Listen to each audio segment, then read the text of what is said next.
팔락은 앞장서서 중앙 엘리베이터의 오른쪽으로 걸어갔다. 유리문이 설치된 복도 입구에 팻말이 큼지막하게 붙어 있었다. 1단계 민원 접수처, 꿈자리가 뒤숭숭하신 분. 1단계 민원이라면 2단계, 3단계도 있어요? 갈수록 심각해지는 건가요? 모테일이 유리문 앞에 멈춰서서 팻말을 가리켰다. 맞습니다. 1단계 민원이 잠을 개운하게 잘 수 없는 정도라면 2단계는 일상생활에 피해가 갈 만큼 불편한 정도, 3단계는 꿈을 꾸는 것 자체가 고통스러운 정도입니다. 3단계는 1, 2단계의 직원들이 처리하지 못해서 국장님이 직접 관리하시는 민원입니다. 팔락이 막힘없이 대답하며 유리문을 열었다. 민원관리국 내부는 넓은 복도가 시계 반대 방향으로 굴곡지게 뻗어 있었는데 이 길을 따라 한 바퀴 돌고 나면 다시 중앙 엘리베이터 앞으로 가게 되는 구조인 것 같았다. 복도 좌우에는 은행이나 관공서에서 볼 법한 창고들이 늘어서 있었다. 그런데 한 가지 특이한 점은 민원인과 직원이 책상을 사이에 두고 마주보고 있는 게 아니라 친한 친구처럼 나란히 앉아 있다는 것이었다. 직원들은 모두 팔락과 같은 초록색 옷을 입고 있었다. 이걸 어째, 그러셨구나. 정말 많이 힘드셨겠네요. 마침 가장 가까운 창구의 직원이 다정하게 민원인을 달래는 소리가 들렸다. 그의 옆에는 강렬한 꽃무늬 잠옷을 입은 손님이 앉아서 열변을 토하고 있었다. 그리고 어젯밤 꿈에서 제가 악당한테 목이 졸리고 있었거든요. 제발 살려달라고 발버둥을 쳤죠. 다행히 잠에서 딱 깼는데 글쎄 우리 고양이가 제 목을 누른 채 웅크리고 자고 있더라고요. 그건 손님의 상황에 맞게 꿈이 바뀌어 버린 경우인데요. 창구의 직원이 한 손으로 이마를 짚고 자기 일처럼 심각한 표정을 지었다. 아마 처음부터 목을 조르는 꿈은 아니었을 거예요. 오히려 손님을 깨어나게 하려고 무의식이 방어기제를 작동해 꿈의 내용을 손상하는 꽤 흔한 현상이랍니다. 많이 힘드시겠지만 고양이와 자는 공간을 분리해 보는 건 어떠세요? 다음 민원 창구에도 또 그 다음 민원 창구에도 자신이 꾼 꿈에 대한 불만을 토로하는 손님들이 가득했다. 2단계 민원 접수처, 꿈자리가 사나우신 분.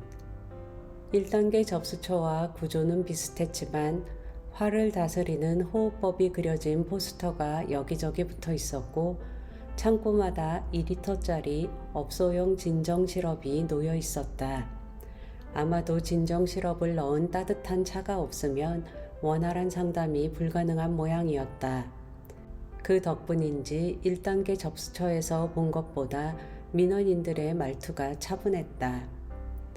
꿈을 꾸면 장면 이동이 쉴 새 없이 일어나요. 그런데 공간을 이동하는 방식이 터무니없어요.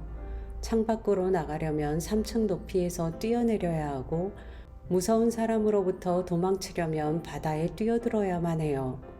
앞이 온통 불구덩이인데 맨발로 지나가기도 하고요. 꿈을 한번 꾸고 나면 진이 빠져서 오전에는 일이 손에 안 잡힐 정도예요. 어찌나 긴장했는지 온몸이 두들겨 맞은 것처럼 아플 때도 있고요.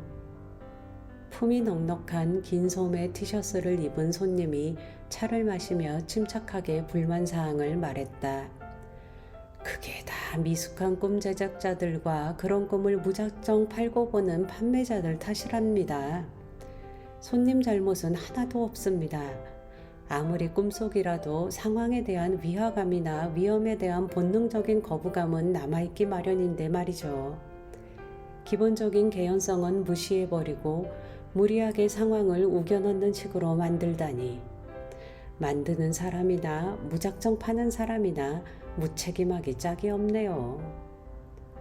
옆을 지나가던 페니의 귀에 무책임하다라는 말이 또렷하게 박혔다. 저번 말씀은 조금 지나친 것 같아요. 무책임하다니. 실제로 감정을 일으키지 않는 꿈은 꿈값을 받지 않는데 말이에요. 페니가 용기 내서 입을 열었다.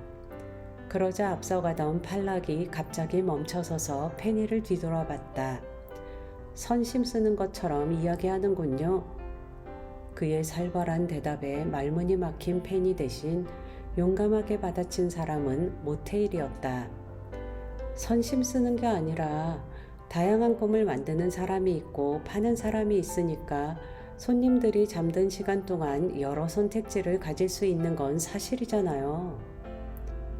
당신들이 없으면 꿈을 살 수도 없을 테니 불만을 품지 말라는 건가요? 꿈 때문에 지친 사람들이 이렇게 분명히 존재하는데도요? 당신들은 하하호호 기분 좋은 백화점에서 구김살 없이 일한 티가 나는군요. 팔락은 온화한 표정을 그대로 유지하며 날카롭게 말했다. 페니는 그제야 세 사람에게 묘하게 묵뚝뚝했던 팔락의 태도에 관해 짚히는 구석이 있었다. 이곳의 직원들은 매일같이 밀려드는 민원에 지칠 대로 지쳤고 원망의 화살이 결국 원인 제공을 한 꿈 판매업자들과 제작자에게로 향하고 있는 것이었다.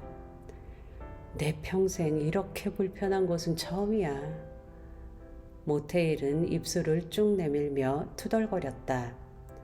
페니는 꿈 백화점에서 일하며 제발로 꿈을 사러 오는 손님들만 보다가 갑자기 정반대의 경우를 접하게 되자 적잖이 혼란스러웠다. 민원 등급 3단계, 꿈꾸는 자체가 고통스러운 수준, 수신 달러구트 꿈백화점, 민원인 792번 단골 손님. 왜 저에게 꿈까지 뺏어가려고 하시나요? 본 보고서는 잠결에 횡설수설하는 민원인의 증언을 바탕으로 작성된 것으로 담당자의 사견이 일정 부분 담겨 있습니다. 달러구트가 페니에게 맡긴 건 자그마치 3단계의 민원이었다. 민원 내용이 아주 짧군요. 페니가 얼떨떨하게 민원 내용을 살펴보는 동안 달러구트가 국장에게 말했다. 3단계 민원이 그렇죠. 접수 당시 제가 국장이었다면 더 자세히 기록했을 테지만 이전 국장님은 상세히 기록하는 걸 별로 좋아하지 않았나 봐요. 하지만 자초지종은 달러구트님이라면 잘 아시겠죠. 민원관리국에서는 이 손님께 해드릴 게 없다는 것도요. 그렇겠네요. 누가 이 손님에게서 꿈을 뺏으려고 했나요? 페니와 함께 서류를 보던 모테일이 궁금함을 참지 못하고 끼어들며 물었다. 아니란다. 누구도 그런 적은 없어. 이상했다. 3단계 민원이라면 꿈꾸는 것이 고통스러운 정도인데 내용은 꿈을 뺏어가지 말라니. 앞뒤가 맞지 않았다. 페니는 수수께끼 같은 민원을 받아들고 고민에 빠졌다.